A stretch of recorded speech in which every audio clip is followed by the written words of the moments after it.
This morning, heightened global tensions on the eve of the one-year anniversary of Russia's invasion of Ukraine. In a new speech, Vladimir Putin vowing to maintain increased attention on Russia's nuclear weapons after announcing the suspension of Russia's participation in the last remaining nuclear weapons treaty with the U.S. President Biden responding in an exclusive interview with ABC's David Muir. It's a big mistake to do that, not very responsible. The treaty allows each country to limit and inspect the number of nuclear warheads Russia and the U.S. can have. Putin's announcement coming a day after Biden's visit to Ukraine this week. Does it concern you when he says something like this, and are we less safe?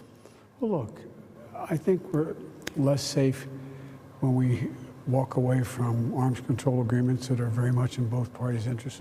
The idea that somehow this means they're thinking of using nuclear weapons, international continental ballistic missiles, there's no evidence of that.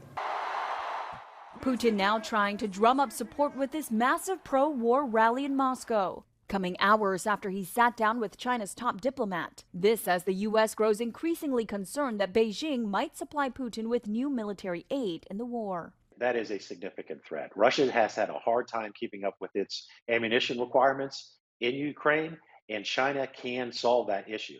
Biden returning to Washington overnight after meeting with Eastern European NATO allies in Warsaw and Ukrainian President Zelensky in Kyiv, reassuring both that U.S. support in fending off Russia isn't at risk of waning.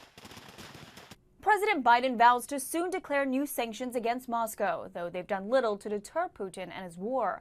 Putin also announcing that China's President Xi Jinping plans to visit Russia this spring. M. Nguyen, ABC News, Washington.